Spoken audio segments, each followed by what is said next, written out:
اللہ تعالیٰ کا دستور ہے یہ کہ جب کوئی حق کی طرف خود جا کر دعوت دیتا ہے اور باطل مقابلے پر آ جاتا ہے ان کے، تو اللہ تعالیٰ خود باطل کے مقابلے پر آ جاتے ہیں. اللہ تعالیٰ خود باطل کے مقابلے پر آ جاتے ہیں، کیونکہ قرآن میں شرط یہ ہے ان تنصروا اللہ ینصرکم، اگر تم نے دعوت اللہ کے ذریعے اللہ کے دین کی مدد کی تو اللہ تمہاری مدد کرنے والے ہیں. عبداللہ بن حذافہ جماعت کے ساتھ، اس لیے کہ جو شخص اپنے دین کا داعی ہوتا ہے نا، وہ اپنے اسلام کو ظاہر کرتا ہے، اور جب مسلمان دین کی دعوت چھوڑ دیتا ہے تو اس کو اپنا اسلام ظاہر کرنے سے ڈر لگنے لگتا ہے.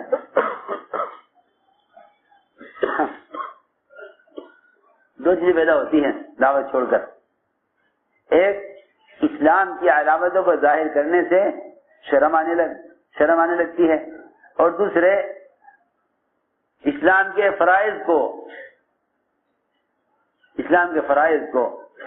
کھل کر عمل کرنے سے، اسلام کے فرائض پر کھل کر عمل کرنے سے آدمی گھبرانے لگتا ہے. ہم جگہ نماز پڑھنے لگے عصر کی، ایک جگہ عصر کی نماز پڑھنے لگے،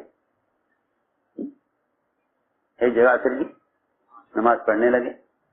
ایک ساتھ نے کہا اوہو آپ کو خبر نہیں، قانون آ گیا، قانون کہ ادھر ادھر کہیں نماز نہیں پڑھ سکتے سوائے مسجدوں کے.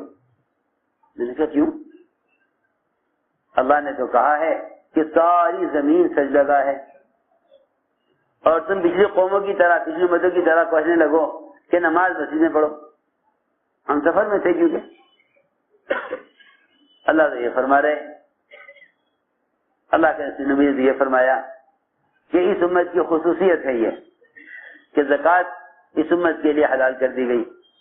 پچھلی امتوں کی زکوٰۃ آسمان سے آگ آتی تھی، وہ زکوٰۃ کا مال کھا جاتی تھی تو زکوٰۃ ادا ہو جاتی. غنائم جو مال کفار و مشرکین سے بطور غنیمت کے ملتا تھا وہ سارا جمع کر دیا جاتا تھا ایک جگہ، آسمان سے آگ آتی تھی اور سارا مال غنیمت کھا جاتی تھی. ایک مرتبہ مال جمع کر دیا گیا لیکن آگ نہیں آئی.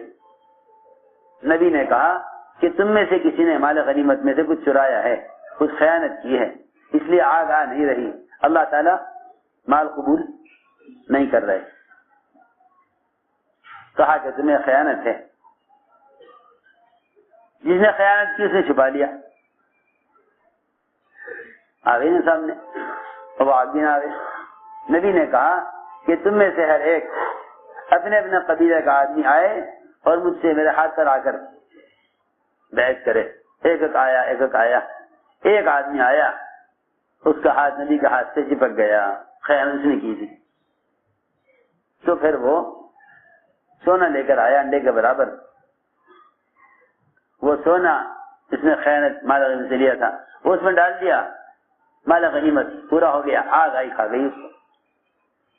یہ پہلا دستور تھا سارے نبیوں کے زمانے میں. اسی طرح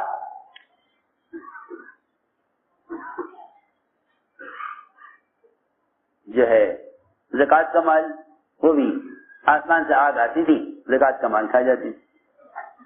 دوسری بات یہ تھی کہ ساری قومیں اپنے اپنے معبد میں اور اپنی اپنی عبادت گاہوں میں عبادت کرتی تھی.